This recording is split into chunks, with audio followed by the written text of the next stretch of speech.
UP में काबा तो UP में बाबा। ये गाना जब चला था उस समय लोगों को बहुत मजा आ रहा था। लेकिन आज लोगों को ये भी जानना चाहिए कि आखिर यूपी में सच में काबा, यूपी में बाप फर्जीवाड़ा के भंडार। और ये बात मैं नहीं कह रही हूं, ये बात खबरें बोलती हैं। और खबरें तब बोलती हैं जब ऐसी खबरें सामने आती है जहां पर 35 जोड़ों का मुख्यमंत्री सामूहिक विवाह योजना के तहत विवाह तो करवाया जाता है, मगर कमाल की बात यह है कि भाई बहनों की शादी यहां पर हो रही होती है। यानी दो भाई बहन एक दूसरे से शादी कर रहे होते हैं। जैसे ही इस बात का पता प्रशासन को चलता है, प्रशासन जाकर जल्द से जल्द अनुदान की जो राशि थी 35,000 वो उनसे ले लेती है। उसके सिवा जो गृहस्थी का सामान दिया जाता है वो भी ले लिया जाता है। लेकिन दोस्तों सवाल ये है कि आखिर गृहस्थी के कुछ चंद सामान के कारण दो भाई बहनों को शादी करने की जरूरत क्यों पड़ रही है? आखिर बिचौलिए इसका किस तरीके से फायदा उठा रहे हैं? एक एक मुद्दे पर चर्चा करेंगे। लेकिन जरा लल्लन टॉप की खबर है, नजर डालिए जहां पर लिखा गया है, यूपी में मुख्यमंत्री सामूहिक विवाह योजना का कमाल, इस बार भाई बहन की शादी करवा दी। खबर मिलने के बाद अधिकारियों ने अनुदान के लिए दिए जाने वाले 35,000 रुपए पर रोक लगा दी। साथ ही शादी में दिए गए सामान भी वापस मंगा लिए गए हैं। लेकिन दोस्तों ये पहली खबर नहीं है, इससे पहले झांसी और बलिया से भी ऐसी खबरें आ चुकी है। आपको बता दूं कि इससे पहले झांसी में भी ऐसा ही कुछ हुआ था, जहां पर 96 से 97 जोड़ों की शादी हो रही थी। वहीं बलिया में जब 250 जोड़ों की शादी हुई थी उसमें भी ऐसे फर्जीवाड़े के हजारों मामले सामने आए थे, जहां पर माला खुद टांग लिया जाता है, मांग में सिंदूर भर ली जाती है, बिना फेरों के शादी हो जाती है, मंगलसूत्र का कोई नाम चर्चा ही नहीं है। और ऐसे लगातार मामले सामने आ रहे हैं उत्तर प्रदेश में, जहां पर योगी बाबा की सरकार है, डबल इंजन की सरकार है। और सबसे महत्वपूर्ण, बेटियों को आगे बढ़ाने वाली सरकार है, बेटियों को पढ़ाने वाली और बेटी बचाओ बेटी पढ़ाओ कहने वाली सरकार है।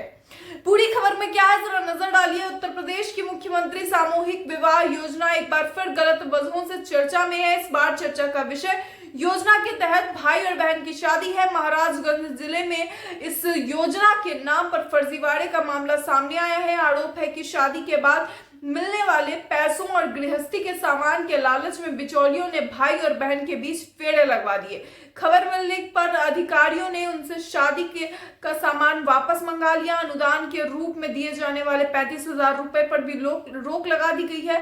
सिफारिश की गई है कि इसको पर रोक लगा दी जाए, ये जो 35,000 रुपए देने हैं। इंडिया टुडे के एक से जुड़े एक अमितेश त्रिपाठी की रिपोर्ट है, जिसमें उन्होंने ये बात साफ तौर पे कही है कि 5 मार्च को हुए इस धांधली में साफ तौर पे 38 जोड़े थे, जिसमें से कई ऐसे जोड़े निकले जो फर्जीवाड़ा कर रहे थे। और उसी में से एक जोड़ा निकलता है, एक लड़की, एक महिला जो कि शादीशुदा है, लेकिन उसको मनाया जाता है शादी के लिए दोबारा कि ठीक है उसका पति क्योंकि बाहर कमाने गया हुआ था उसके घर परिवार के लिए, तो वो महिला दोबारा शादी करने के लिए तैयार हो जाती है मनाए जाने के बाद। जिसके बाद जिससे शादी होनी होती है वो लड़का ही शादी के दिन भाग जाता है।